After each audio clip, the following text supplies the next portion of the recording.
उठाकर फेंक दो ऐसे रिश्तों को जो तुम्हारी कद्र नहीं करते, बैठे हैं जो गैरों की महफिल में और तुम्हारा जिक्र नहीं करते। छोड़ दो उन्हें जो तुम्हें समझने की जरा सी कोशिश भी नहीं करते, जो तुम्हारे होने का मोल न जाने, वो तुम्हारे साथ चलने के काबिल ही नहीं। रिश्तों में वही रिश्ता सबसे अच्छा होता है जो किसी गलती के बाद हल्की सी मुस्कुराहट और थोड़ी सी माफी के साथ ही पहले जैसा हो जाता है। जिंदगी में एक रिश्ता ऐसा भी होना चाहिए जिसे हम अपना हर दुख और शिकायत बता सकें। सच्चा प्यार सिर्फ वही लोग कर सकते हैं जो किसी का प्यार पाने के लिए तरस चुके हों। नसीब से मिलते हैं दिल से रिश्ते निभाने वाले, वरना हम सफर पाकर भी ना जाने कितने लोग उदास हैं। श्री कृष्ण कहते हैं कि जो आपसे जलते हैं उनसे घृणा कभी ना करें, क्योंकि यही तो वे लोग हैं जो यह समझते हैं कि आप उनसे बेहतर हैं।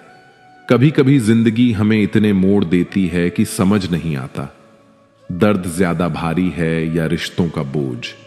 इंसान हर दिन मुस्कुराकर जीने की कोशिश करता है, पर भीतर कहीं टूटन रहती है।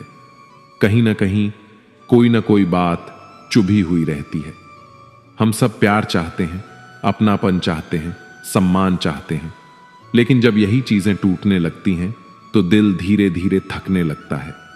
कुछ रिश्ते हमारे चेहरे पर मुस्कान तो रखते हैं, पर अंदर खालीपन छोड़ जाते हैं। कुछ लोग आते हैं, सिखाते हैं और फिर चले जाते हैं, और हम बस सवालों के ढेर में रह जाते हैं।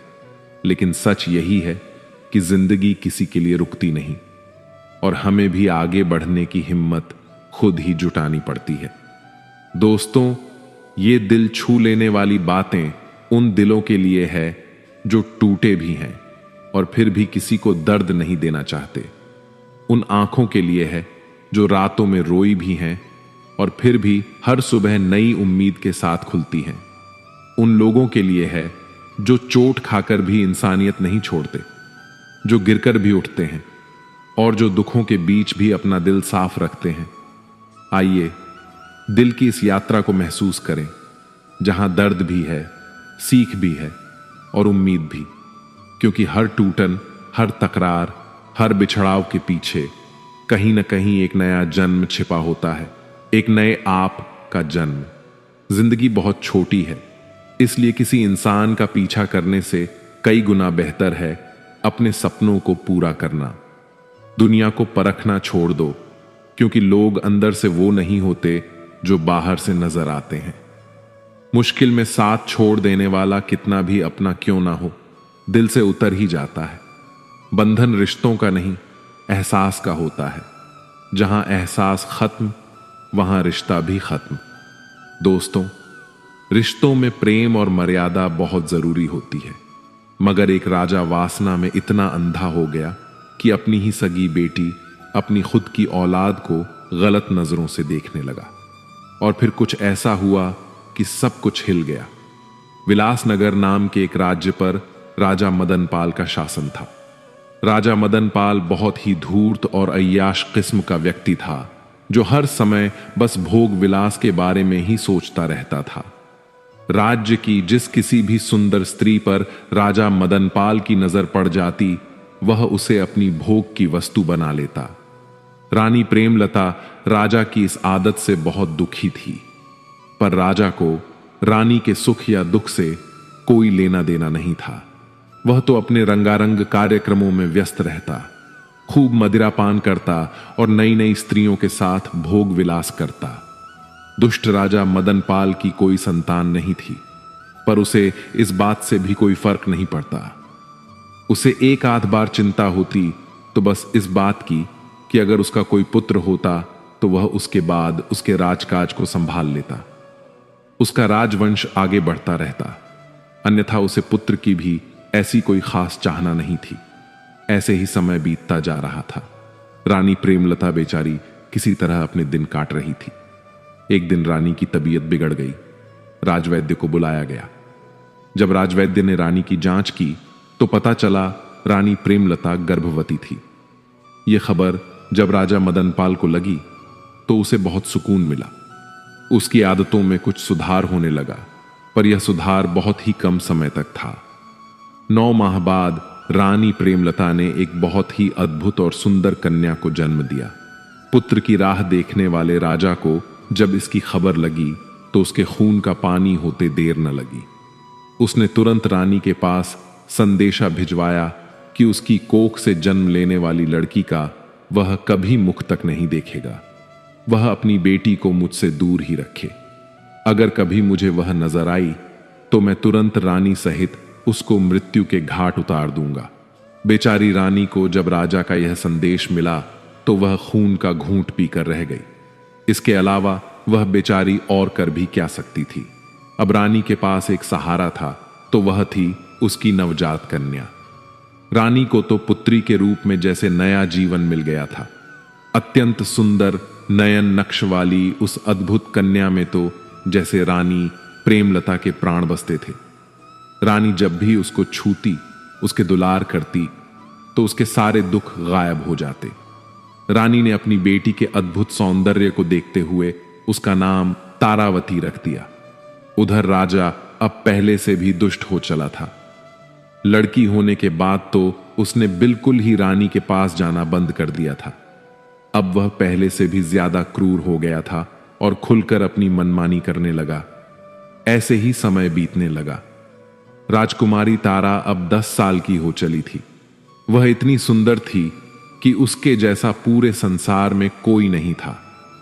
रानी प्रेमलता को अब अपनी बेटी राजकुमारी तारावती के विवाह की चिंता होने लगी, क्योंकि उस समय में कम उम्र में ही बच्चों का विवाह कर दिया जाता था और जब उनकी 18वीं वर्षगांठ मनाई जाती तब उनका गौना कर दिया जाता। अर्थात जिस लड़के के साथ लड़की का विवाह होता, लड़की को अपना घर छोड़कर लड़के के घर जाना होता।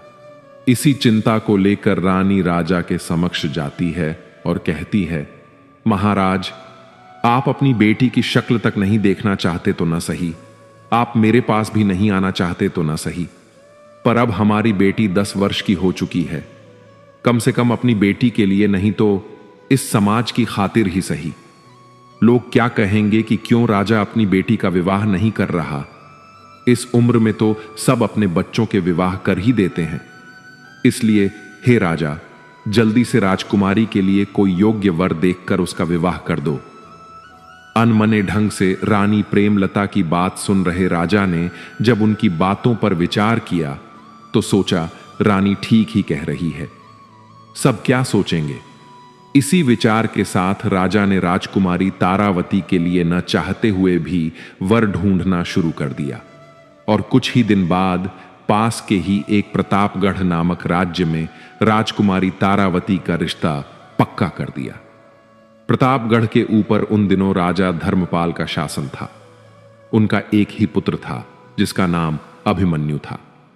तय समय पर युवराज अभिमन्यु के साथ राजकुमारी तारावती का विवाह संपन्न हो जाता है। ऐसे ही समय बीतता गया। राजकुमारी तारा अब 18 वर्ष की हो चुकी थी। वह अब पहले से भी कहीं अधिक सुंदर हो गई थी। राजकुमारी तारा को भगवान ने जितना सुंदर रूप दिया था वैसी ही उसकी बुद्धि भी थी। राजकुमारी तारावती का गौना यानी ससुराल में रहने जाने का समय भी निकट आ गया था। जैसे जैसे राजकुमारी के ससुराल जाने का दिन नजदीक आ रहा था वैसे वैसे रानी प्रेमलता का स्वास्थ्य भी गिरता जा रहा था। जब रानी प्रेमलता को लगा कि वह अब नहीं बच पाएंगी और शायद बेटी के विदा होने से पहले ही वह इस दुनिया को अलविदा कह देंगी, तो रानी प्रेमलता राजा के पास जाती है और आंखों में अश्रु लिए राजा से विनती करती है, महाराज, मैं अच्छे से जानती हूं कि आप हमारी पुत्री से नफरत करते हैं। आपने बचपन से लेकर आज तक उसे एक नजर देखना भी पसंद नहीं किया, लेकिन अब मुझे नहीं लगता मैं ज्यादा दिनों तक जीवित रहूंगी। इसलिए हे महाराज, मैं अपनी पुत्री की जिम्मेदारी अब आपको सौंप रही हूं। जब तक उसका गोना नहीं हो जाता, जब तक वह अपनी ससुराल विदा नहीं हो जाती, तब तक आपको ही राजकुमारी का ध्यान रखना होगा और बड़ी धूमधाम से उसका गौना कर हमारी बेटी को विदा कीजिएगा महाराज। बस आपसे हाथ जोड़कर यही मेरी अंतिम प्रार्थना है। रानी की हालत देख राजा उसका हाथ अपने हाथ में लेकर बोला, ठीक है, मैं हमारी बेटी का ध्यान रखूंगा। राजा से तसल्ली मिलने के बाद रानी प्रेमलता का देहांत हो जाता है। रानी के देहांत के बाद उसे किए गए वादे के अनुसार राजा मदनपाल राजकुमारी तारावती को संदेश पहुंचवाते हैं कि आज वह उससे मिलने आएंगे। जब राजकुमारी तारावती को अपने पिता का संदेश मिला तो उसकी खुशी का कोई ठिकाना नहीं था। जिंदगी में पहली बार आज वह अपने पिता से मिलने वाली थी। दरबार के कामों से निवृत्त हो जब राजा राजकुमारी तारावती से मिलने जनाना महल जाते हैं और उसे आवाज लगाते हैं, तब राजा की आवाज सुनते ही जैसे ही राजकुमारी तारा राजा के सामने आती है तो राजकुमारी तारा को देखते ही मदनपाल सुन्न पड़ जाता है। अपनी ही सगी बेटी को दुष्ट राजा गलत नजरों से देख रहा था। राजकुमारी तारा को जब राजा मदनपाल ने पहली बार देखा तो वह यह भूल गया कि उसके सामने कोई और नहीं बल्कि उसकी अपनी सगी बेटी है। राजा ने आज तक इतनी सुंदर कन्या नहीं देखी थी। मदनपाल को यह विश्वास ही नहीं हो रहा था कि सामने खड़ी यह खूबसूरत कन्या उसकी वही बेटी है जिससे वह जन्म से ही नफरत करता आया है। इतनी नफरत कि आज तक उसने उसकी शक्ल तक देखना गवारा नहीं किया था। पर आज जब पहली बार उसने अपनी बेटी को देखा तो अपनी सुध बुध खो बैठा और बस एकटक उसे ही देखे जा रहा था। राजा मदनपाल की आंखों में पिता का प्रेम नहीं बल्कि वह दुष्ट दरिंदा था जो अपनी सारी मान मर्यादा भूलकर गंदी निगाहों से राजकुमारी को घूरे जा रहा था। राजकुमारी को देखकर राजा मदनपाल के मुख से एक शब्द भी नहीं निकला और वह बिना कुछ बोले चुपचाप वहां से वापस अपने शयन कक्ष में लौट आया। दुष्ट राजा वासना के वशीभूत हो अब बस राजकुमारी तारावती के बारे में ही सोचे जा रहा था। उसका दिमाग एकदम से सुन्न पड़ गया था। रह रहकर उसकी आंखों के सामने राजकुमारी तारावती का वही मुस्कुराता चेहरा आ रहा था। राजा को ऐसे ही बैठे बैठे पता नहीं कब दिन से रात और कब रात से दिन हो गया। उसके दिमाग से राजकुमारी तारावती की छवि हट ही नहीं रही थी। उसके मस्तिष्क में हजारों सवाल जवाब, हजारों तर्क वितर्क एक साथ चल रहे थे। इधर बेचारी राजकुमारी तारावती भी असमंजस में थी। जिस पिता से मिलने के लिए वह इतनी आतुर थी, जिस पिता को उसने पैदा होने के बाद अपने जीवन में आज पहली बार देखा था, पहली बार मिली थी। पता नहीं क्यों, पर उससे मिलने के बाद राजकुमारी को लेश मात्र भी खुशी महसूस नहीं हो रही थी। वह तो यह सोच सोच कर परेशान थी कि उसे उसके पिता के चेहरे पर ऐसे कोई भाव नजर ही नहीं आए कि वह अपनी उस बेटी से मिलने आए हैं जिसे उन्होंने 18 वर्ष तक नहीं देखा। उल्टा उनके चेहरे पर तो वे भाव थे जो एक लोभी पुरुष के चेहरे पर किसी सुंदर स्त्री को देखने पर आते हैं। उधर जब राजा मदनपाल को यह एहसास हुआ कि सुबह हो चुकी है तो उसने तुरंत अपने नौकर को आदेश देकर घोड़ा गाड़ी तैयार करने को कहा। आनन फानन में बावरा सा हुआ राजा घोड़ा गाड़ी में बैठ जंगल की तरफ एक साधु महात्मा के ठिकाने की ओर चल पड़ा। कुछ ही देर में राजा अपने नौकर के साथ साधु महात्मा जी के ठिकाने पर जा पहुंचा। राजा ने साधु जी को प्रणाम किया और बैठ गया। इतनी सुबह सुबह राजा को अपने पास आया देख थोड़े आश्चर्य से साधु जी बोले, कहो वत्स, आज इतनी सुबह सुबह कैसे आना हुआ? सब कुशल मंगल तो है? तब राजा मदनपाल महात्मा से बोला, हे साधु महाराज, कल रात से मैं एक छोटी सी उलझन में हूं। राजा की बात सुन महात्मा जी बोले, कहो वत्स, आज इतनी सुबह सुबह कैसे आना हुआ? सब कुशल मंगल तो है? तब राजा मदनपाल महात्मा से बोला, हे साधु महाराज, कल रात से मैं एक छोटी सी उलझन में हूं। राजा की बात सुन महात्मा जी बोले, बताओ वत्स, ऐसी क्या उलझन है जो तुम्हें इतनी सुबह सुबह मेरे पास खींच लाई? राजा मदनपाल बोला, प्रभु, यदि किसी ने आम का पेड़ लगाया हो, उसकी दिन रात सेवा की हो और कई वर्षों बाद जब वह पेड़ फल देने लगे तो जिसने वह पेड़ लगाया है क्या वह उसके फल को किसी और को देने की बजाय स्वयं नहीं खा सकता? अगर वह स्वयं पेड़ के लगे फलों को खा ले तो क्या यह कोई अपराध होगा? राजा की बात सुन महात्मा जी बोले, नहीं राजन, अगर बात पेड़ के फल खाने की ही है तो इसमें भला क्या पाप हो सकता है? अपनी मनमानी कहानी बनाकर और महात्मा जी के आगे कुछ का कुछ बताकर घिनौना राजा अपने मन को तसल्ली देता है कि उसकी गंदी सोच गलत नहीं है, और खुशी खुशी महात्मा जी से विदा लेकर वापस अपने महल की तरफ चल पड़ता है। राजा के साथ गए उसके नौकर भीमा को राजा की यह कहानी और उसका यह व्यवहार बहुत अजीब लग रहा था, पर राजा से कुछ कहने या पूछने की भला उसकी क्या मजाल। इधर बेचारी राजकुमारी को भी रात भर ठीक से नींद नहीं आती। सुबह होने पर वह अनमने मन से उठती है, पर अब भी कल की बातें रह रहकर उसके दिमाग में उथल पुथल मचाए हुए थीं। अंततः राजकुमारी तारा ने सोचा कि कहीं यह सब उसका वहम तो नहीं, क्या पता उसके पिता ऐसे न हो और वही उनके बारे में कुछ भी अनाप शनाप सोचे जा रही हो। इसी सोच के साथ राजकुमारी अपने पिता से बात करने का निर्णय लेती है, और जब उनके निवास स्थान पर जाती है तो राजा को वहां नहीं पाती, क्योंकि राजा उस समय जंगल में महात्मा जी के पास गया हुआ था। राजा मदनपाल महात्मा से मिलकर वापस अपने महल आ जाता है। काफी देर सोच विचार कर वह एक पत्र लिखता है, और वह पत्र अपने नौकर भीमा को देते हुए उसे हुक्म देता है कि इस संदेश पत्र को लेकर तुम फौरन प्रतापगढ़ जाओ और राजा धर्मपाल को यह पत्र दे देना। राजा का हुक्म मिलते ही नौकर भीमा तुरंत प्रतापगढ़ के लिए निकल पड़ता है। कुछ ही घंटों का सफर कर वह प्रतापगढ़ पहुंच जाता है। राजा धर्मपाल दरबार लगाए राज्यसभा में बैठे थे। भीमा राजा धर्मपाल को प्रणाम कर जब राजा का दिया पत्र उन्हें देने लगता है तो राजा धर्मपाल कहते हैं, क्या संदेश लाए हो, जोर से पढ़कर सुनाओ। तो आदेश पाकर भीमा उस पत्र को राज्यसभा में पढ़ने लगता है, जिसमें लिखा था, प्रिय राजन, मुझे यह बताते हुए बहुत दुख हो रहा है कि मेरी पुत्री और आपकी पुत्रवधू राजकुमारी तारावती अपनी मां की मृत्यु का सदमा बर्दाश्त नहीं कर पाई और इस दुनिया से चल बसी। मैं यह सूचना आपको बहुत पहले ही देना चाहता था, लेकिन मैं खुद पहले अपनी पत्नी और फिर अपनी बेटी के खोने के कारण सदमे में था। आज भी बड़ी हिम्मत करके यह संदेश लिख पाया हूं।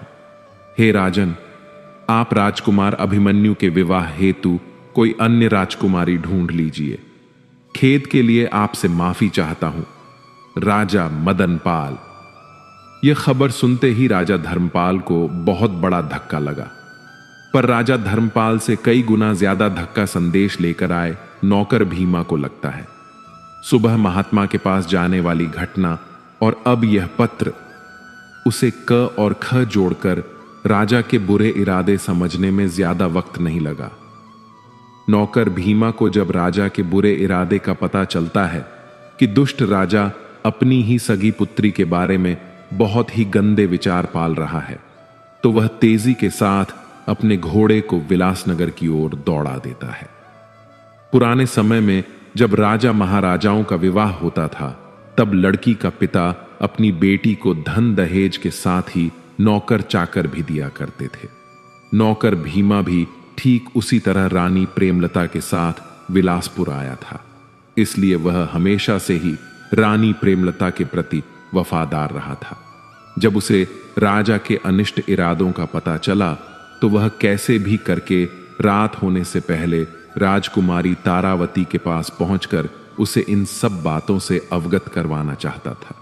वह तेजी के साथ विलासपुर की ओर बढ़ रहा था। इधर जब राजा मदनपाल के द्वारा भेजे गए संदेश की सूचना राजा धर्मपाल के पुत्र राजकुमार अभिमन्यु को लगी तो वह बेचारा एकदम सन्न रह गया। राजकुमार की हालत ऐसी थी कि काटो तो खून नहीं, जैसे उसके शरीर में प्राण ही न हो। जब आज से 7-8 साल पहले उसका विवाह राजकुमारी तारावती के साथ हुआ था, तब राजकुमार अभिमन्यु ने तारावती की एक झलक देखी। वह उसकी कजरारी आंखें, वह उसका मासूमियत से भरा चेहरा, तब से ही वह राजकुमारी के साथ अपना जीवन बिताने के सपने संजो रहा था। इन बीते वर्षों का एक एक दिन उसने यही सोचकर काटा था कि एक दिन तो ऐसा आएगा जब उसकी पत्नी यानी राजकुमारी तारावती उसके पास आ जाएगी। भारी हृदय और आंखों में अश्रु लिए राजकुमार अभिमन्यु को बिल्कुल भी यकीन नहीं हो रहा था कि उसकी पत्नी अब इस दुनिया में नहीं रही। उधर दुष्ट राजा मदनपाल ने अपनी घिनौनी योजना के तहत सभी नौकरों को छुट्टी दे दी और महल की सुरक्षा में खड़े सिपाहियों को सख्त हिदायत दी कि आज रात कोई भी महल के अंदर न आने पाए और न ही कोई बाहर जाने पाए। दिन ढल चुका था, शाम हो चुकी थी। शाम होते होते नौकर भीमा भी राजमहल के मुख्य द्वार पर पहुंच गया, पर जब वह अंदर जाने लगा तो वहां मौजूद पहरेदारों ने उसे रोक लिया और बोले, क्या तुम्हें पता नहीं कि आज महाराज ने सभी को छुट्टी दे रखी है? पहरेदारों की बात सुन एक बार के लिए तो भीमा सकपका गया, पर फिर बुद्धि से काम लेते हुए वह बोला, मुझे महाराज ने एक जरूरी संदेश देकर भेजा था और कहा था कि जब तुम वापस आओ तो घर जाने से पहले मुझे सूचित करना। मैं तो बस उन्हीं के आदेश का पालन कर रहा हूं। भीमा की बात सुन पहरेदारों ने उसे महल के अंदर जाने दिया। भीमा आनन फानन में भागा भागा तुरंत राजकुमारी तारावती के विश्राम गृह में गया। नौकर भीमा चुपके से राजकुमारी के कमरे में दाखिल होता है। विचारों में खोई राजकुमारी की नजर जब नौकर के ऊपर पड़ती है तो वह भड़क कर गुस्से में चिल्लाने ही वाली थी कि नौकर भीमा बोल पड़ता है, माफ कीजिएगा राजकुमारी जी, जो ऐसे अचानक बिना इजाजत के आपके कक्ष में चला आया, पर बात ही कुछ ऐसी थी कि मुझे ऐसे आना पड़ा। भीमा की बात सुन राजकुमारी थोड़ी शांत हुई और बोली, बताइए काका, ऐसी क्या बात है जो आप इस तरह मेरे कक्ष में आए? तब नौकर भीमा राजकुमारी तारा के आगे राजा के सुबह महात्मा जी से मिलने वाली बात से लेकर उनके दिए झूठे संदेश को लेकर प्रतापगढ़ जाने तक की पूरी घटना विस्तार पूर्वक कह सुनाता है और कहता है, माफ कीजिएगा राजकुमारी जी, छोटा मुंह बड़ी बात, पर जो पिता अपनी बेटी को उसके गौने के समय उसकी ससुराल न भेजकर वहां उसकी मृत्यु का झूठा संदेश भिजवाता है, उसके मन में कुछ तो बहुत ही घिनौना षड्यंत्र चल रहा है। नौकर भीमा की सारी बात सुन राजकुमारी तारा के पैरों तले से जमीन खिसक जाती है। आगे नौकर भीमा कहता है, बेटी, नादान उम्र में ही आपकी स्वर्गीय माताजी के साथ मैं यहां विलास नगर में आ गया था। तब से मैं हमेशा उनके प्रति पूरा वफादार रहा हूं। जब आप छोटी बच्ची एक थीं, तब मैंने आपको अपनी गोद में खिलाया है। इसलिए जब मुझे यह सब पता चला तो आपको बताना आवश्यक समझा। अब मैं जा रहा हूं। इतना कहकर भीमा वहां से चला जाता है। राजकुमारी तारा के ऊपर तो जैसे आसमान टूट पड़ा था। वह बेचारी खड़ी खड़ी जम गई। झरने की तरह उसकी आंखों से टप टप आंसू बह रहे थे। उसका दिमाग एकदम सुन्न पड़ गया था। एक बार के लिए तो उसे ऐसा लग रहा था कि जैसे वह अपने पिता के बारे में कुछ भी अनाप शनाप सोचे जा रही है। कोई पिता इतना नीच कैसे हो सकता है? पर नहीं, उसने जैसा सोचा वह सब बिल्कुल सही था। सभी तार उसके दिमाग में जुड़ने लगे। वह खुद को उस आम के पेड़ से और अपने पिता को पेड़ के मालिक से जोड़कर देखने लगी। उसे समझते देर न लगी कि क्यों उसके दुष्ट बाप ने उसकी ससुराल में उसकी मौत का झूठा समाचार भिजवाया है। जब उसकी मां जीवित थी तब उसने अच्छे से राजकुमारी को उसके पिता की आदतों से अवगत कराया था, लेकिन वह इतना गिरा हुआ और नीच हो सकता है, उसकी सोच इतनी गंदी हो सकती है, ऐसा वह कभी सपने में भी नहीं सोच सकती थी। कुछ देर तक राजकुमारी अचेत अवस्था में बैठी आंसू बहाती रही। फिर उसने विचार किया कि अब उसका यहां एक पल भी रुकना उचित नहीं है। उसका दुष्ट पिता कभी भी यहां आ सकता है, पर इतनी रात को वह जाएगी कहां? अंततः राजकुमारी ने निश्चय किया कि चाहे वह कहीं भी जाए, पर यहां तो अब एक पल भी नहीं रुकेगी। बड़ी हिम्मत करके राजकुमारी ने खुद को संभाला। कुछ वस्त्र और कीमती आभूषण अपने साथ रखकर और साधारण वस्त्र पहनकर जब वह महल के द्वार पर पहुंची तो वहां मौजूद पहरेदार उसे रोक लेते हैं। कौन हो तुम और अंदर क्या कर रही थी? आज तो महाराज ने सबकी छुट्टी कर रखी थी। पहरेदारों की बात सुनकर राजकुमारी तारावती ठिठक गई। हिम्मत करके बोली, मेरा नाम सुलोचना है, मैं राजकुमारी जी की सेविका हूं। आज उनकी तबीयत ठीक नहीं थी, इसलिए उन्होंने मुझे रोक लिया था। अब वह थोड़ा ठीक महसूस कर रही हैं, तो उन्होंने मुझे यह कहकर भेजा कि मैं तुरंत घर चली जाऊं, क्योंकि आज राजा महाराज ने सभी नौकरों की छुट्टी कर रखी है। यदि मैं यहां रुकी रही तो उनके आदेश की अवहेलना होगी।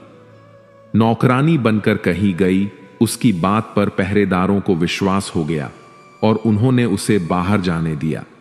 पहरेदारों को चकमा देकर वह बाहर तो आ गई, पर सामने उससे भी बड़ी समस्या थी। इतनी रात को वह जाए कहां? थोड़ी दूर चलने पर उसे एक खंडहर नुमा घर दिखाई दिया। उसने सोचा, आज की रात यही काट लेती हूं, सुबह होने पर ही कहीं जाऊंगी। वह उस वीरान घर में जाकर एक कोने में बैठ गई। उसे अपनी किस्मत पर रोना आ रहा था। कहां तो महलों में रहने वाली राजकुमारी थी और कहां अब अपने ही दुष्ट पिता के कारण खंडहरों में रात बिताने को मजबूर थी। ऐसे ही बैठे बैठे उसकी रात कट गई।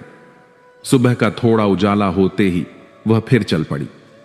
उसे चिंता थी कि यदि उसका दुष्ट बाप उसके कमरे में आया तो उसके न मिलने पर खोज शुरू हो जाएगी। इसलिए वह जितनी दूर जा सके जल्दी पहुंच जाना चाहती थी। राजकुमारी तारा पूरी तेजी के साथ दिशाहीन आगे बढ़ती जा रही थी। सुबह होते ही वही हुआ जैसा उसने सोचा था। राजा मदनपाल उसके कमरे में आया और उसे वहां न पाकर बुरी तरह घबरा गया। पूरे महल में उसकी तलाश हुई, पर वह कहीं नहीं मिली। निराश राजा हाथ मलता रह गया।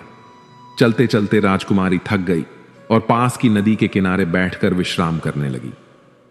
जब उसने पानी पिया तो उसे अपनी परछाई दिखाई दी। परछाई देखकर उसे अपने सुंदर रूप से घृणा होने लगी। ऐसा रूप किस काम का, जिसे देखकर अपने ही हैवान बन जाए। यदि वह कुरूप होती तो शायद आज यह दिन न देखना पड़ता। टूटी हुई आत्मा और थके हुए शरीर के साथ वह वहीं बैठी रही। अचानक उसके मन में विचार आया कि क्यों न वह अपनी ससुराल चली जाए और अपने साथ बीती सारी बातें बताकर न्याय मांगे। पर फिर सोचा, किस मुंह से यह सब बताऊंगी और क्यों मेरा विश्वास करेंगे। तभी उसके मन में एक और विचार आया, क्यों ना इस पापी रूप को ही समाप्त कर दूं। ना रूप रहेगा, न कोई इसका चाहने वाला। कुरूप स्त्री को कोई परेशान नहीं करता। इसी सोच के साथ उसने अपने पूरे शरीर पर कालिख पोत ली। भरी जवानी में अपना ही मुंह काला करना अत्यंत दुख की बात थी। यही वह समय होता है जब हर स्त्री सुंदर दिखने की चाह रखती है, पर इस दुनिया में बैठे हवस के भूखे दरिंदों से बचने के लिए राजकुमारी को यही उचित लगा। उसका इस दुनिया से मन तो उसी दिन उठ गया था जब वह अपने ही घर में अपने ही पिता से नहीं बच पाई थी। उसने अपने चेहरे से लेकर सिर से पांव तक कालिख इस प्रकार लगा ली कि कोई उसे देखकर पहचान नहीं सकता था।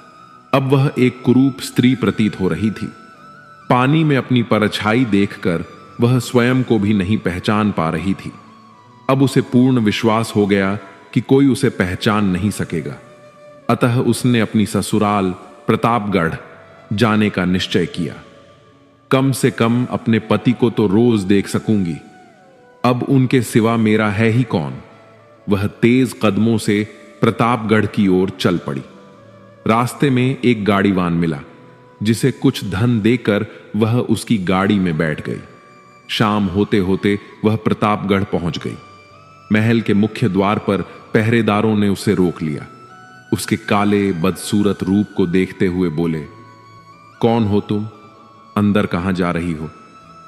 राजकुमारी ने विनती की, मैं बहुत दुखियारी स्त्री हूं। दर दर भटकते हुए बहुत दूर से केवल राजा साहब से मिलने आई हूं। उसकी दशा देखकर उसे भिखारिन समझ पहरेदारों ने उसे डांट कर भगा दिया। उसका दिल दहाड़े मार मार कर रो रहा था। कितनी मुश्किल और कितनी उम्मीदों के साथ वह यहां पहुंची थी। वह इतनी दुखी थी कि किसी कुएं में कूदकर अपने प्राण त्यागने का विचार कर बैठी, पर फिर सोचा, बिना आखिरी कोशिश किए प्राण कैसे त्याग दूं। वह प्रतापगढ़ की एक सराय में ठहर गई और निश्चय किया कि कल फिर प्रयास करेगी। सुबह होते ही राजकुमारी तारा दोबारा राजा महाराज से मिलने का प्रयत्न करती है, पर कल शाम की ही तरह पहरेदार उसे वहां से भगा देते हैं। अंततः राजकुमारी ने निर्णय किया कि वह महल के बाहर ही राजा की प्रतीक्षा करेगी। महलों में राज करने वाली राजकुमारी किसी भिखारिन की तरह सुबह से लेकर शाम तक राजमहल के मुख्य द्वार पर राजा के इंतजार में बैठी रहती कि कब राजा बाहर आए और कब वह उससे अपने मन की बात कहे। इसी तरह बेचारी राजकुमारी के 3 दिन गुजर जाते हैं। वह सुबह आकर राजमहल के द्वार पर बैठती, पूरा दिन राजा की एक झलक का इंतजार करती और शाम को थक हार कर उदास मन से वापस सराय लौट जाती। पर उसने हिम्मत नहीं हारी। आज उसका चौथा दिन था जब वह बेचारी उदास मन से राजमहल के द्वार पर बैठी हुई थी। तभी राजमहल का मुख्य द्वार खुलता है और घोड़े पर सवार राजा धर्मपाल राजमहल के बाहर आते हैं। राजा को देखते ही फुर्ती के साथ राजकुमारी तारा उनके घोड़े के आगे खड़ी हो जाती है और कहती है, हे राजा महाराज, बहुत दिनों से मैं आपका इंतजार कर रही हूं। मुझे आपसे कुछ बात करनी है। एकदम से घोड़े के सामने आई युवती को देख राजा थोड़े असहज हो जाते हैं और कहते हैं, कौन हो तुम? राजकुमारी तारा कुछ कहती, उससे पहले ही द्वार पर खड़े पहरेदार बोले, महाराज, यह कोई पागल लड़की है जो पिछले कुछ दिनों से आपसे मिलने की जिद कर रही है। हमने इसको बहुत बार भगाया भी, लेकिन फिर भी यह हर रोज यहां आ जाती है। तभी राजकुमारी तारा बोली, माफ करें महाराज, मैं कोई पागल नहीं हूं। मैं तो एक दुखियारी स्त्री हूं जो बड़ी उम्मीद लेकर आपसे मिलने आई हूं। राजकुमारी की बात सुन राजा बोले, सुनो लड़की, अभी तो मैं किसी जरूरी कार्य से बाहर जा रहा हूं। तुम कल इसी समय राज दरबार में आ जाना। कल तुम्हें अंदर आने से कोई नहीं रोकेगा। इतना कह राजा धर्मपाल वहां से चले जाते हैं। राजा से आश्वासन मिलने पर राजकुमारी वापस सराय चली जाती है।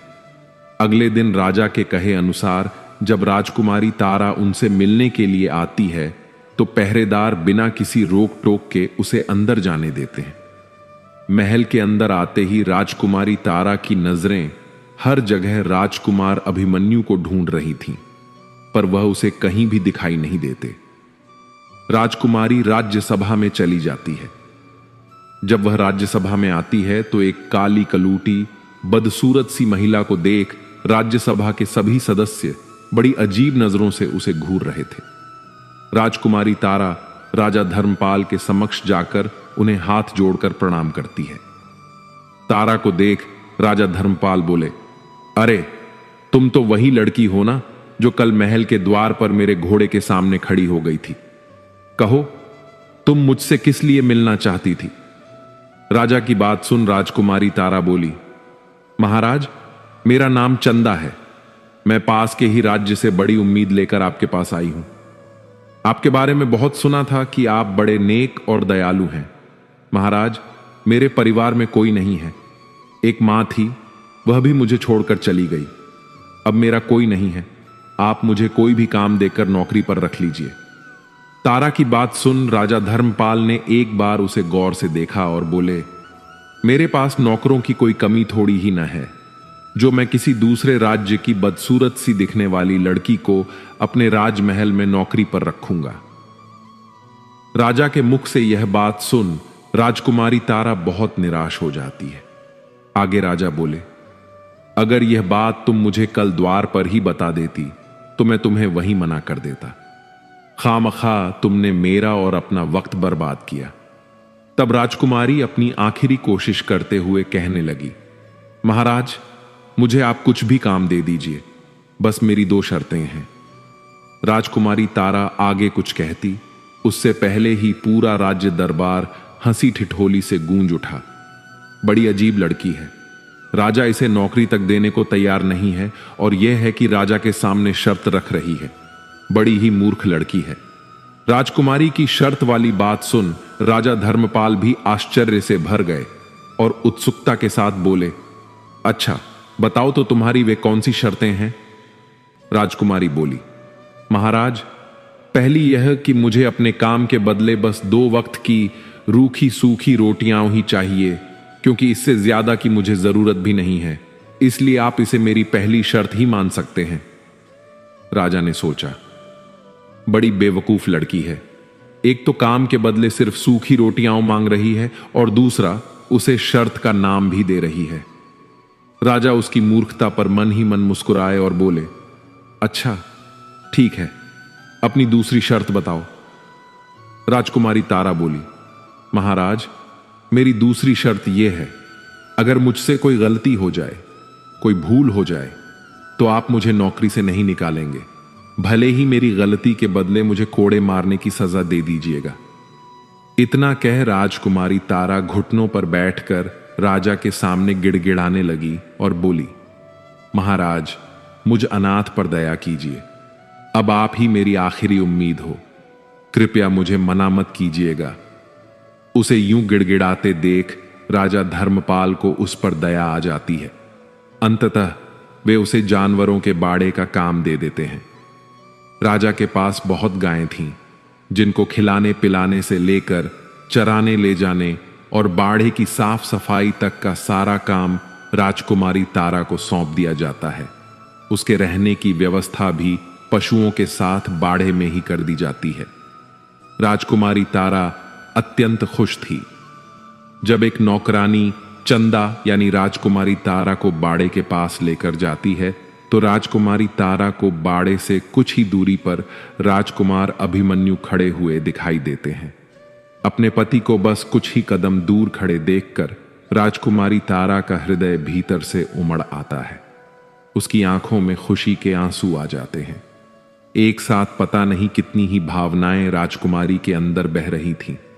उसका दिल कर रहा था कि अभी भागकर अपने पति के पास जाए और उनके पैरों में गिर जाए, अपने साथ बीती पूरी व्यथा कह सुनाए और उन्हें बता दे कि वह मरी नहीं बल्कि जिंदा है।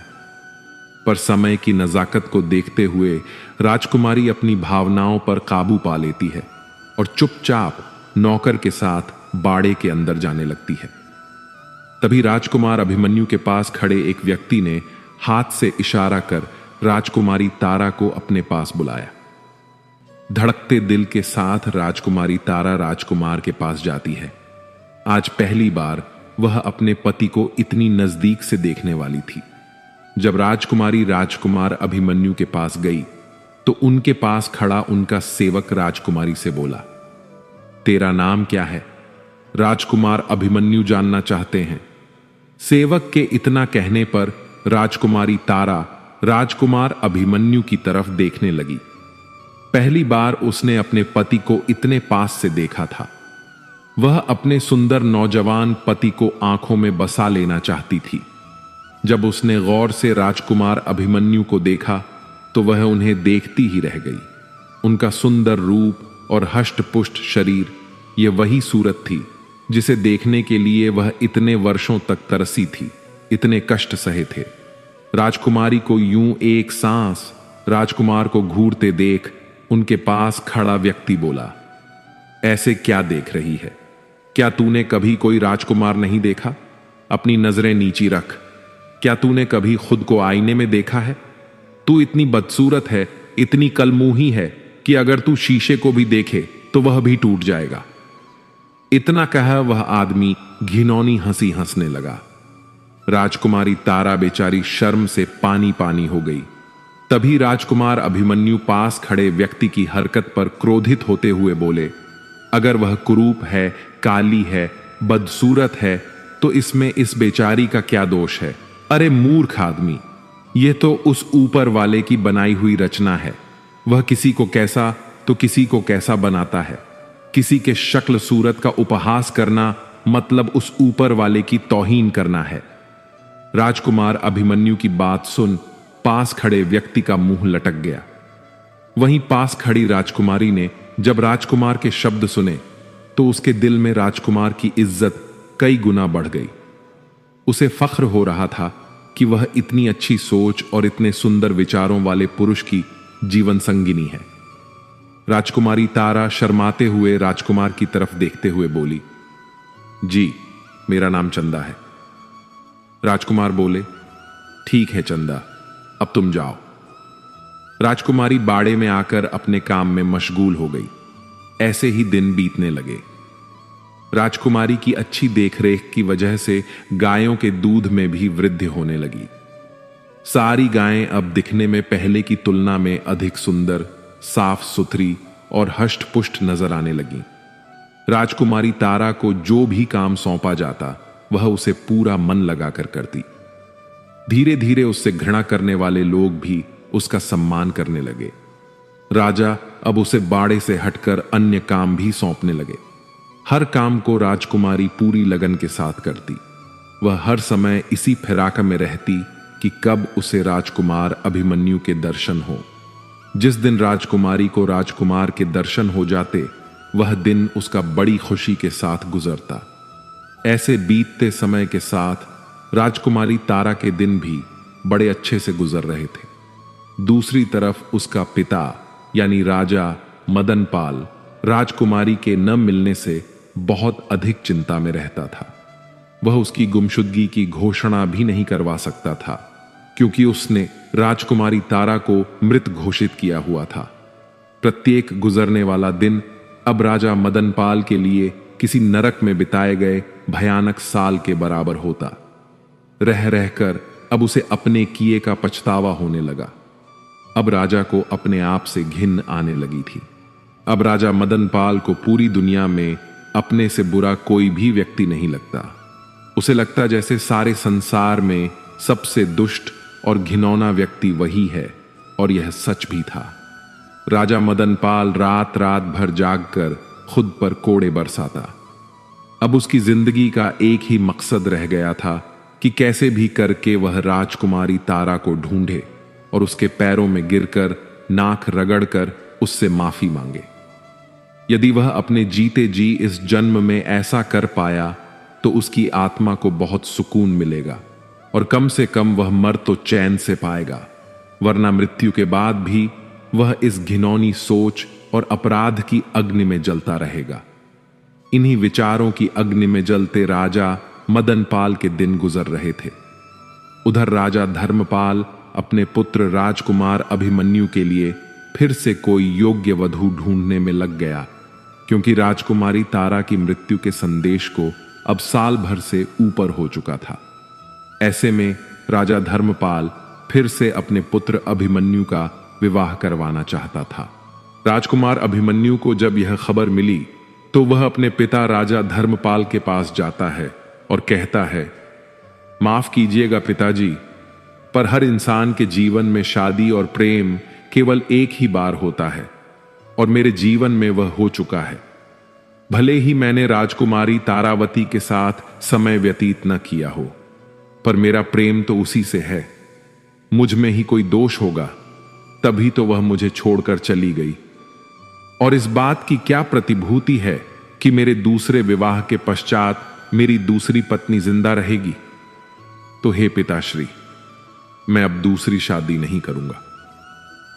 पर राजा धर्मपाल के ऊपर राजकुमार की बातों का कोई प्रभाव नहीं पड़ा। उसने अपनी तलाश जारी रखी। जब यह बात उड़ते उड़ते राजकुमारी तारा के कानों तक पहुंची कि उसका पति उससे इतना प्रेम करता है कि वह अब दूसरा विवाह तक नहीं करना चाहता, तो वह भाव विभोर हो उठी। उसकी आंखों से अश्रु बह निकले। उसका मन कर रहा था कि वह अभी भागी भागी अभिमन्यु के पास जाए और उससे लिपट कर अपनी सारी व्यथा उसे कह सुनाए। पर किस मुंह से वह अपनी आप बीती राजकुमार अभिमन्यु के सामने बताए? किस मुंह से उसे यह कहे कि उसका पिता कितना नीच और घिनौना व्यक्ति है? ये विचार उसके मन में आते ही राजकुमारी के कदम आगे बढ़ ही नहीं पाते।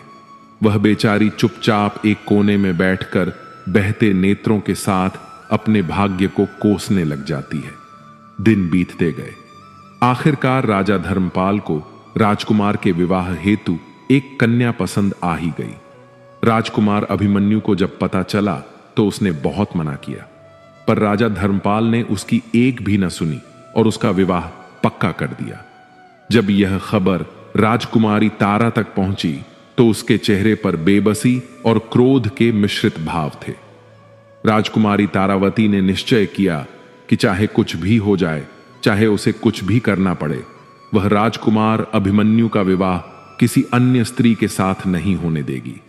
एक औरत सब कुछ सहन कर सकती है, पर अपने जीते जी अपने पति का विवाह किसी दूसरी औरत के साथ, यह वह कदापि नहीं देख सकती। यह उसके लिए कभी न खत्म होने वाले अंगारों के रास्ते पर चलने जैसा है।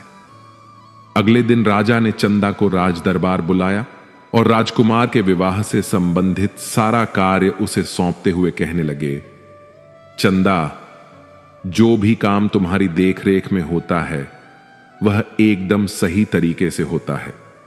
तो राजकुमार अभिमन्यु की शादी में जो भी छोटे मोटे काम होंगे, जैसे खाने पीने की व्यवस्था, साज सज्जा की व्यवस्था और कपड़े वगैरह, उन सब की जिम्मेदारी तुम्हारी है। राजा की बात सुन चंदा अंदर ही अंदर जल भुन गई।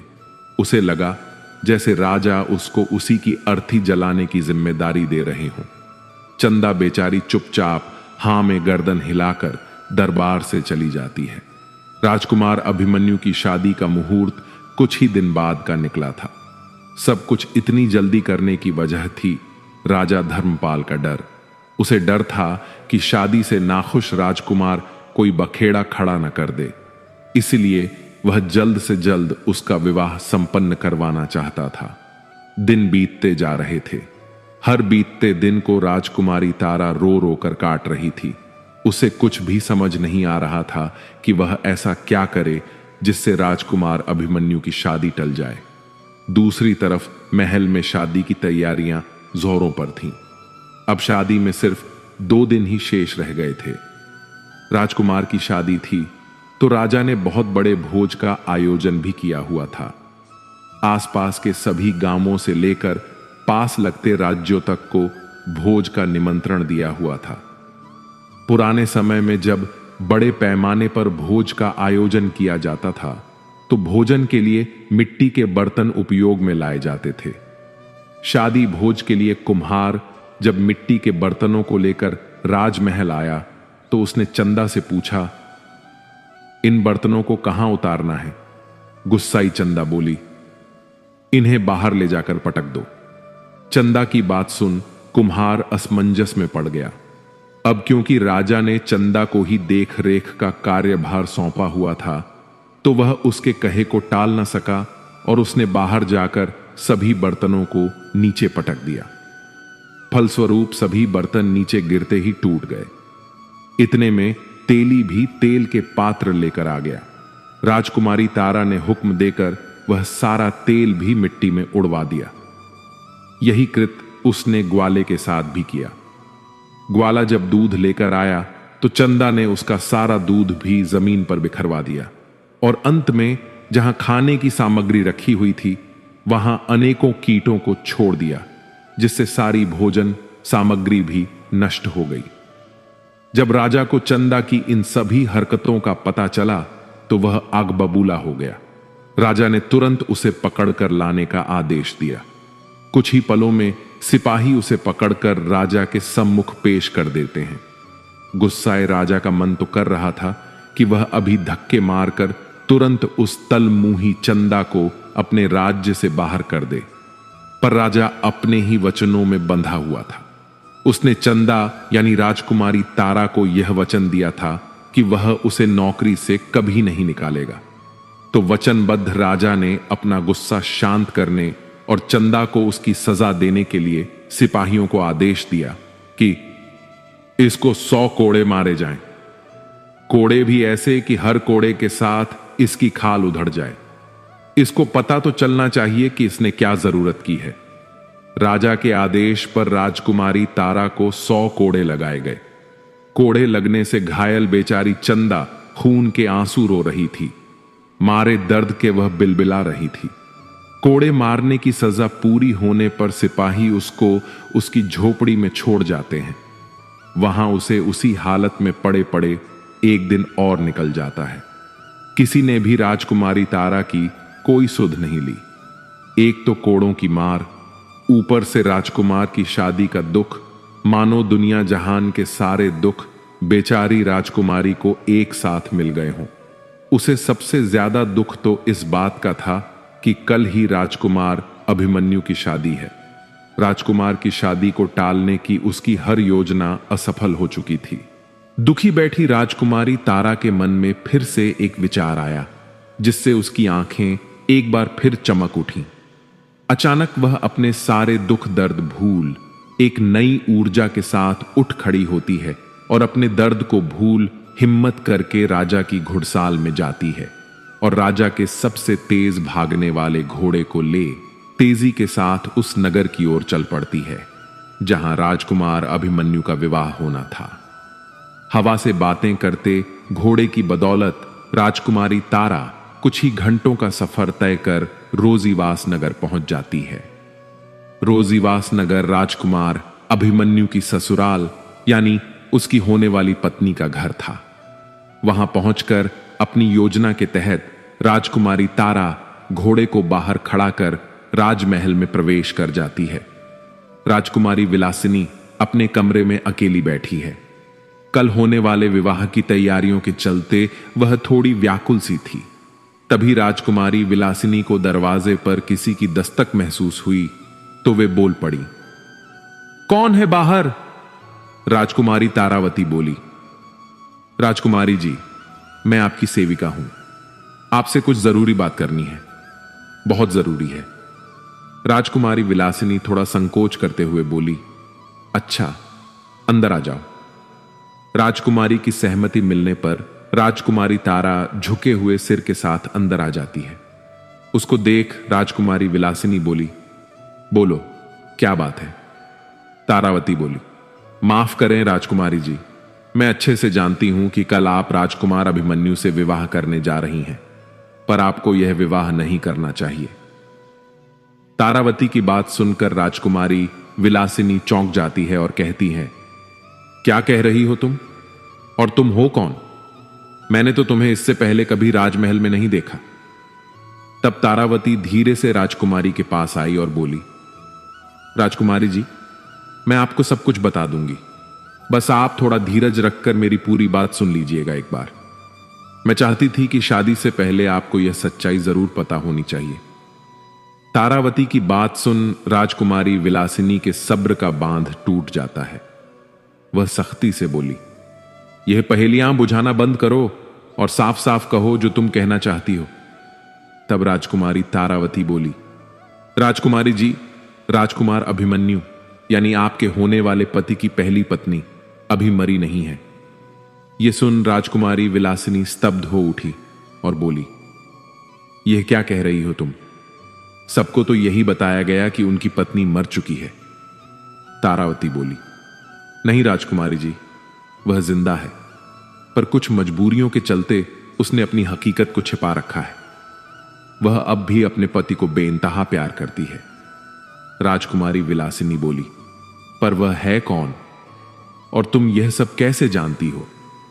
तब राजकुमारी तारावती धीरे से अपनी ओढ़नी हटाती है और कहती है, मैं ही हूं तारावती, राजकुमार अभिमन्यु की पहली पत्नी।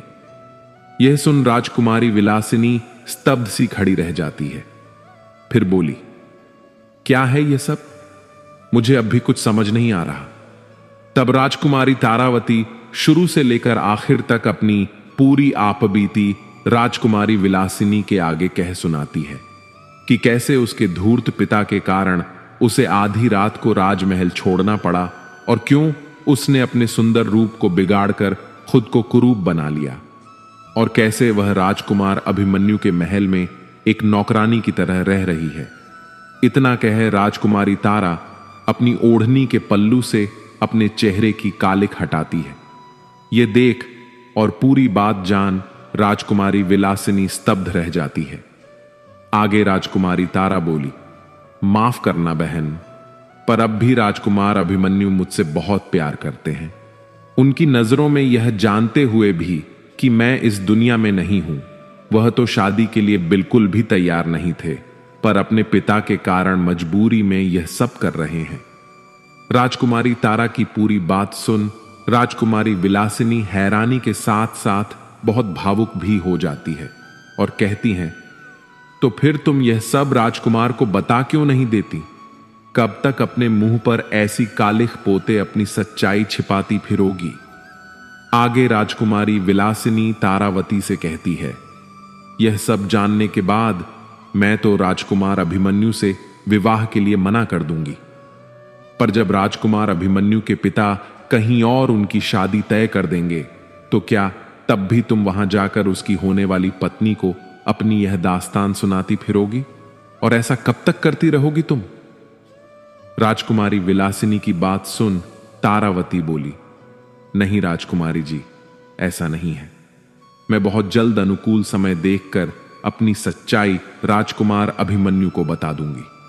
पर हे राजकुमारी साहिबा, तब तक मेरी आपसे एक गुजारिश है कि आप यह राज किसी को भी नहीं बताएंगी, क्योंकि मैं नहीं चाहती कि मेरी हकीकत, मेरी सच्चाई का पता राजकुमार अभिमन्यु को किसी और से चले। आखिर राजकुमारी विलासिनी भी थी तो एक औरत ही। वह राजकुमारी तारावती का दुख समझकर उसे विश्वास दिलाती है कि वह उसकी सच्चाई किसी के आगे बयान नहीं करेगी और कोई अन्य कारण देकर राजकुमार से विवाह के लिए मना कर देगी। राजकुमारी विलासिनी की बात सुन राजकुमारी तारा को बहुत सुकून मिला। वह हाथ जोड़कर राजकुमारी का शुक्रिया अदा कर खुशी खुशी उससे विदाई ले वापस प्रतापगढ़ की ओर रवाना हो जाती है। राजकुमारी तारा जल्दी से जल्दी प्रतापगढ़ पहुंचना चाहती थी। वह नहीं चाहती थी कि उसके बाहर जाने की खबर किसी को भी पता चले। राजकुमारी तारावती के जाने के बाद राजकुमारी विलासिनी अपने मां बाप के पास जाती है। देखा तो वे दोनों बहुत खुश थे और कल होने वाले उसके विवाह की ही चर्चा कर रहे थे कि इतना अच्छा दामाद तो बड़ी किस्मत से मिलता है। उन्हें खुश देख राजकुमारी विलासिनी का मन थोड़ा उदास हो जाता है, पर फिर भी वह कड़ा हृदय करके उनके पास जाती है और कहती है कि वह यह विवाह नहीं करेगी। उसकी बात सुन उसके माता पिता हैरानी के साथ उससे विवाह न करने की वजह पूछते हैं। तब राजकुमारी बोली, माफ करना पिताजी, माताजी, मुझे बहुत अजीब सा लग रहा है। मेरा दिल बिल्कुल भी यह शादी करने की गवाही नहीं दे रहा। मुझे ऐसा प्रतीत हो रहा है कि इस शादी से कोई खुश नहीं रह पाएगा, ना मैं, ना राजकुमार अभिमन्यु और ना आप सब। अंततः मैं यह फैसला बहुत सोच समझ कर ले रही हूं। आप लोग मुझ पर भरोसा कर मेरा यकीन कीजिए और कोई अन्य सवाल मत पूछिएगा। बस। राजकुमारी की बात सुन उसके माता पिता दुखी मन से उसकी बात स्वीकार लेते हैं। अगले दिन राजकुमारी विलासिनी के पिता अपने एक विश्वास पात्र सेवक के हाथों शाही पत्र में यह सूचना लिखकर राजा धर्मपाल के पास भिजवा देते हैं। सेवक जब शाही पत्र लेकर राजा धर्मपाल के पास जाता है, उनके चेहरे पर चिंता के भाव उभर आते हैं, क्योंकि इससे पहले जब उन्हें ऐसा पत्र मिला था तब उस पत्र में उनकी पुत्रवधू की मृत्यु का समाचार था। इसीलिए किसी अनहोनी की आशंका के साथ वे अनमने ढंग से सेवक को आदेश देते हुए पत्र पढ़ना शुरू करता है। श्रीमान महाराज धर्मपाल जी को मेरा सादर प्रणाम। आपके द्वारा राजकुमारी विलासिनी और राजकुमार अभिमन्यु के मध्य प्रस्तावित विवाह हेतु जो स्नेह और विश्वास प्रकट किया गया, उसके लिए हम हृदय से आभार प्रकट करते हैं। परंतु अत्यंत खेद के साथ सूचित करना पड़ रहा है कि हमारी पुत्री राजकुमारी विलासिनी इस विवाह प्रस्ताव से विनम्रतापूर्वक पीछे हटने का निर्णय ले चुकी है। राजकुमारी का मत है कि यह विवाह दोनों राज्यों के सम्मान और भविष्य की शांति के लिए यदि न हो तो अधिक उचित रहेगा। उनके मन में इस संबंध को लेकर एक ऐसा आंतरिक द्वंद्व उत्पन्न हुआ है जिसे उन्होंने पूरी शिष्टता व आत्मगौरव के साथ हमारे समक्ष रखा। हम यह स्पष्ट करना चाहेंगे कि यह निर्णय किसी बाहरी दबाव असम्मान या अपमान के कारण नहीं लिया गया है, बल्कि यह हमारी पुत्री की अंतरात्मा की आवाज है जिसे हम नकार नहीं सकते। हमें पूर्ण विश्वास है कि आप हमारे इस निर्णय को सम्मान देंगे और दोनों राज्यों के मध्य सौहार्द एवं मैत्रीपूर्ण संबंध पूर्ववत प्रगाढ़ बने रहेंगे। आपका सदा शुभ चिंतक महाराज रत्नवर्धन सिंह। यह खबर सुनते ही राजा धर्मपाल के पैरों तले से जमीन खिसक जाती है। विवाह की सारी तैयारियां हो चुकी थीं, पर अब अचानक यह मनहूस खबर। यह दूसरी बार था जब उनके बेटे के विवाह में अड़चन आई थी। राजा धर्मपाल अपने सिर को पकड़कर गहरी चिंता में चले जाते हैं। दूसरी बार घटी इस दुखद घटना के कारण राजा धर्मपाल दुखी हृदय से यह सोच ही रहे थे कि पता नहीं उनके पुत्र के साथ ही बार बार यह सब क्यों हो रहा है। इतने में दरबार में मौजूद राजकुमार अभिमन्यु उठकर उनके पास आते हैं और गुस्से से कहते हैं, देख लिया पिताजी, हम तो आपको पहले ही मना कर रहे थे और कह रहे थे कि अगर हमारे भाग्य में विवाह सुख होता तो हमारी पहली पत्नी मरती ही नहीं, पर आप किसी की सुने तब ना। अब बस बहुत हुआ यह सब। अब अगर फिर से आपने मेरा विवाह करने की कोशिश की तो आप मेरा मरा मुंह देखेंगे। इतना कहकर गुस्से और दुख के मिश्रित भावों के साथ राजकुमार अभिमन्यु पैर पटकते हुए दरबार से चले जाते हैं। इधर राजकुमारी तारा भी प्रतापगढ़ पहुंच जाती है और महल के पिछले दरवाजे से चुपचाप बिना किसी को कानों कान खबर लगे घोड़े को घुड़साल में ज्यों का त्यों बांधकर वापस अपने स्थान पर आ जाती है।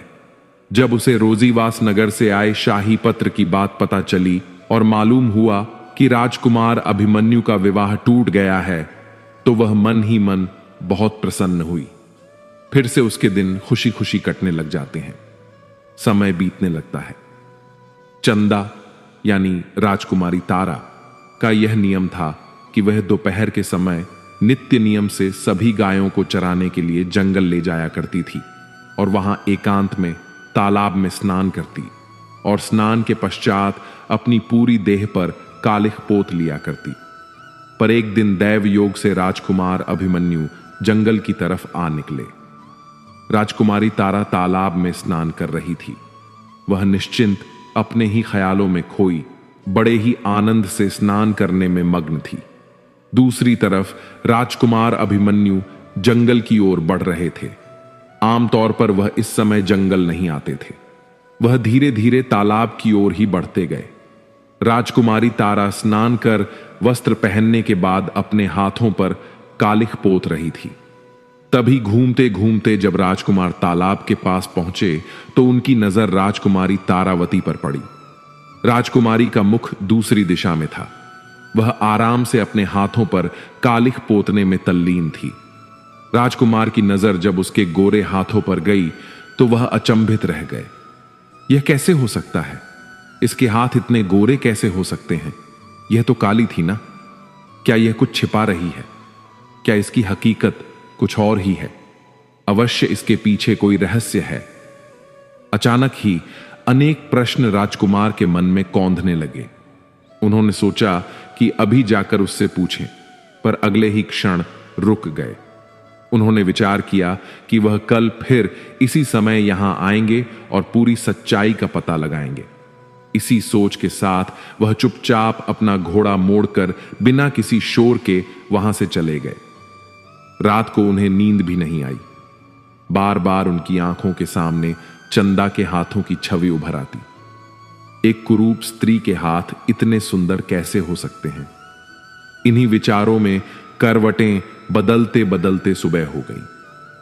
सच्चाई जानने के लिए राजकुमार अभिमन्यु कल घटित घटना के समय से भी पहले ही जंगल में पहुंच गए और तालाब के पास झाड़ियों में छिपकर बैठ गए। दोपहर का समय हुआ तो गायों के रंभाने की आवाज उनके कानों में पड़ी। वह और अधिक सतर्क हो गए। थोड़ी देर में राजकुमारी तारा गायों के साथ तालाब के निकट आ पहुंची। हमेशा की तरह उसने गायों को चरने के लिए छोड़ दिया और स्वयं स्नान करने की तैयारी में वस्त्र उतारने लगी। यह देखकर राजकुमार तुरंत आंखें बंद कर दूसरी ओर देखने लगे। पराई स्त्री को ऐसे देखना उनके लिए अक्षम्य अपराध था। जैसे ही पानी की कल कल ध्वनि सुनाई दी, उन्हें यकीन हो गया कि चंदा पानी में उतर चुकी है।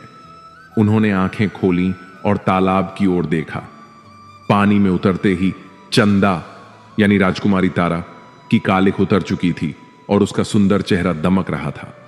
राजकुमार की नजर उस चमकते बेदाग चंद्रमुखी चेहरे पर पड़ी तो उन्हें झटका सा लगा। वही सुंदरता, वही होंठ, वही कजरारी आंखें, वही मासूमियत, वही तेज। सालों पहले देखे उस चेहरे को वह कैसे भूल सकते थे। वह चेहरा उनकी पत्नी राजकुमारी तारावती का चेहरा।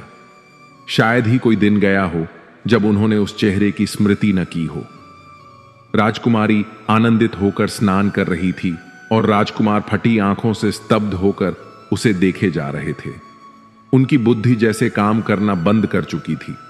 उन्हें विश्वास ही नहीं हो रहा था कि जो कुछ उनकी आंखों के सामने घटित हो रहा है वह सपना है या सच। क्या सच में उनके सामने उनकी पत्नी राजकुमारी तारा है? एक साथ इतना सब सहन न कर पाने के कारण वे वहीं गश खाकर गिर पड़े। जब राजकुमार की मूर्छा टूटी और उन्हें होश आया तो वहां कोई नहीं था। चंदा जा चुकी थी और दिन ढल चुका था। विचारों के सागर में डूबते उतराते हुए राजकुमार अभिमन्यु महल लौट आए। बिना भोजन किए, बिना कुछ कहे सुने वे सीधे अपने कक्ष में चले गए और फिर से उसी घटना को सोचने लगे। क्या मैंने आज जो कुछ देखा वही सत्य है? क्या मेरा दिल जो कह रहा है वही सत्य है? लेकिन कैसे? ऐसा कैसे हो सकता है? तारा तो बहुत साल पहले मर चुकी है और कहां महल में काम करने वाली कुरूप चंदा। आखिर क्यों मेरा दिल उसकी तरफ खींचा चला जा रहा है? इसमें कुछ तो रहस्य है। मैं इस रहस्य को खोलकर रहूंगा। अगले दिन फिर से राजकुमार चंदा के आने से पहले ही जंगल में जाकर उसी जगह पर झाड़ियों की आड़ लेकर बैठ गया। रोज की तरह आज भी चंदा आई और स्नान करने तालाब में उतर गई। कल की भांति तालाब में उतर जाने के बाद फिर से राजकुमार ने उसे देखा। अब राजकुमार को यह पूरा विश्वास हो चुका था कि हो न हो यही मेरी तारा है। स्नान करने के पश्चात जब राजकुमारी तारा तालाब से बाहर आ वस्त्रादि पहनकर कालिख पोतने लगी, तभी राजकुमार ने जोर से उसे आवाज दी। राजकुमारी तारावती अपना नाम इस प्रकार पुकारे जाने पर एकदम से भौचक्की होकर पीछे मुड़ी और बोली, कौन है? किसने आवाज दी?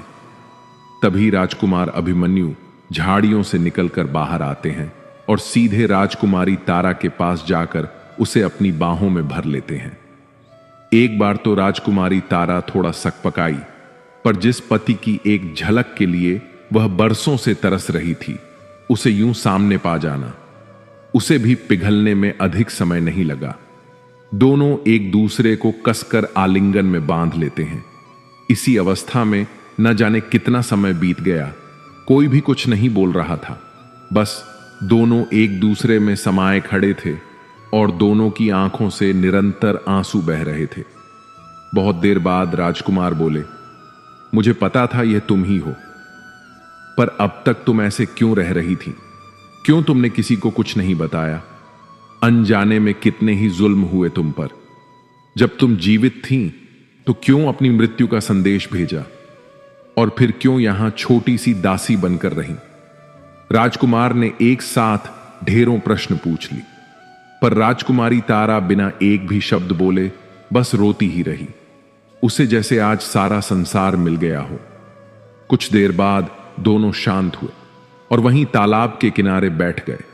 राजकुमार के प्रेम और सम्मान को देखकर राजकुमारी तारा ने निश्चय किया कि वह आज सब कुछ बता देगी। यह उचित समय था, अतः उसने आरंभ से अंत तक अपनी संपूर्ण व्यथा बहते आंसुओं के साथ राजकुमार अभिमन्यु को सुना दी।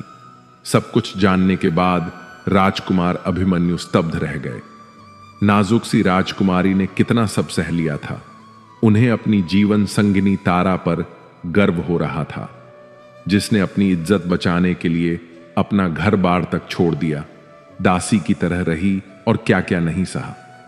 राजकुमार अभिमन्यु बोले, सुनो प्रिय, जो हो चुका है उसे मैं बदल नहीं सकता, पर आज तुम्हें यह वचन देता हूं कि अब कभी कोई दुख, कोई कष्ट, कोई पीड़ा तुम्हारे जीवन के पास भी नहीं आने दूंगा।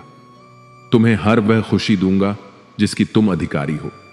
मुझे गर्व है तुम जैसी जीवन संगिनी पर, और तुम शर्मिंदा क्यों हो रही हो? तुमने तो वह किया और सहा है जो शायद कोई दूसरी स्त्री न कर पाती।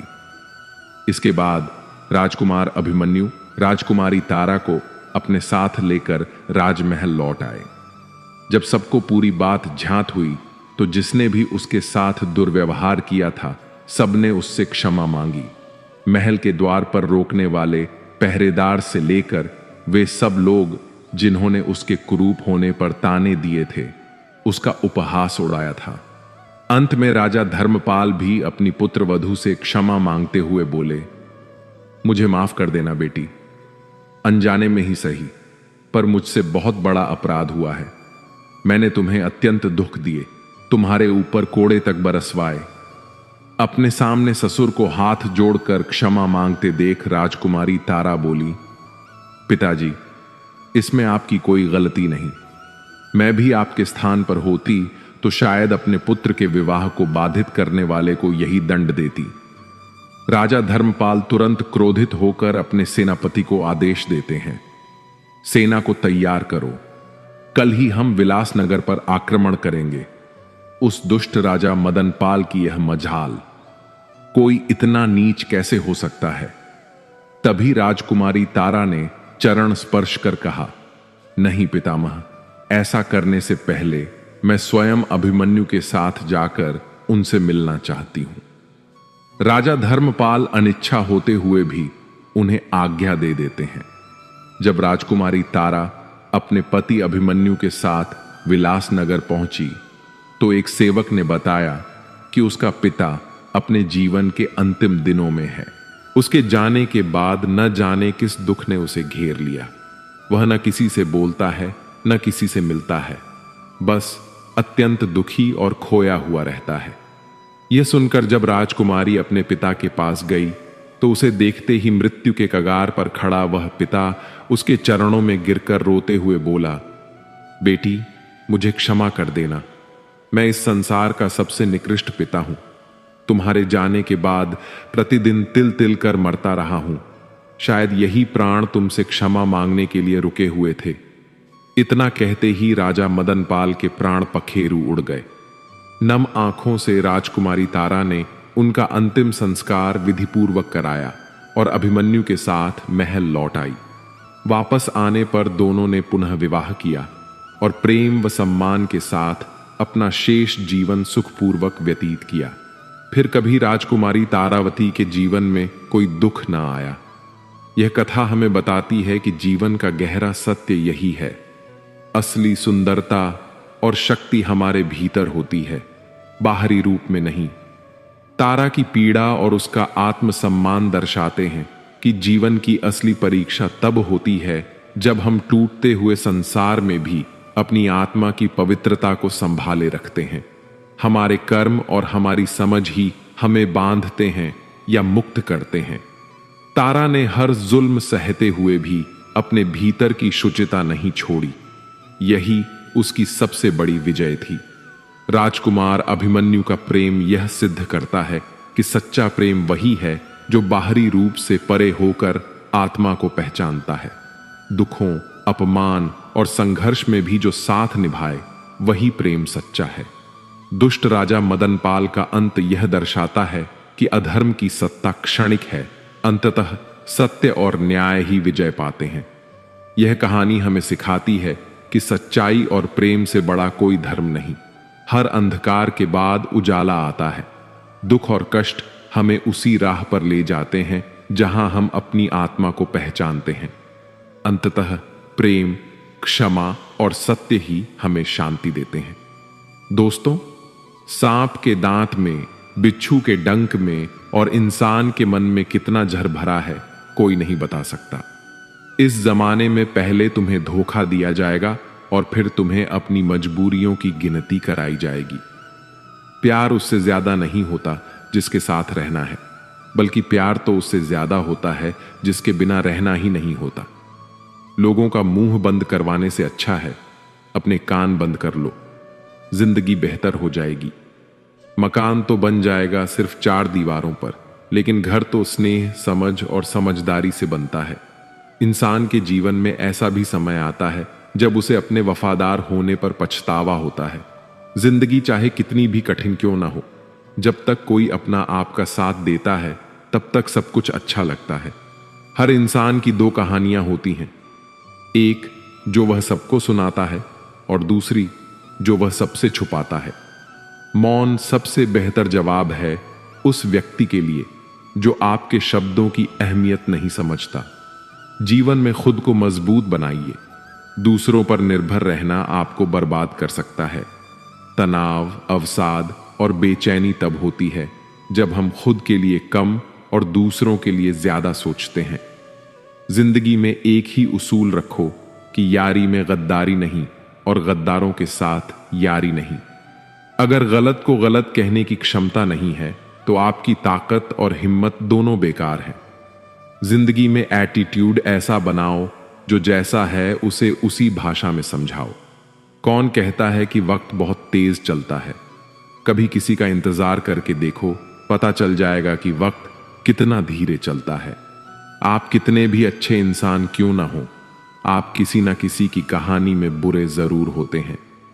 रिश्ते हो या रास्ते, जब तक ठोकर नहीं लगती है तब तक अपनी सही जगह का ज्ञान नहीं हो पाता है। जिंदगी में दूसरों पर निर्भर रहने वाले लोग कभी खुश नहीं रह पाते हैं। इसीलिए इस लायक बनिए कि अपनी जरूरत और इच्छाओं को आप खुद पूरा कर सकें। किसी को अपना इतना भी वक्त मत दो कि वो वक्त आने पर आपकी अहमियत ही भूल जाए। जो तुम्हें समझता हो और वक्त आने पर समझाता भी हो, उससे बेहतर हमसफर और कोई नहीं हो सकता। जो लोग अपनी गलती नहीं मानते वो आपको कैसे अपना मानेंगे? दुख सबके हिस्से में आता है, बस फर्क इतना सा है, कोई दिखा देता है और कोई दिल में छुपा कर रखता है। एक सच यह भी है कि हर कोई खैरियत पूछने वाला आपकी खैरियत नहीं चाहता। इस बेईमानी के दौर में ईमानदार को बेवकूफ कहा जाता है। पैसा ऐसी चीज है कि अगर ये हो तो पराये भी अपने हो जाते हैं और ना हो तो अपने भी पराये हो जाते हैं।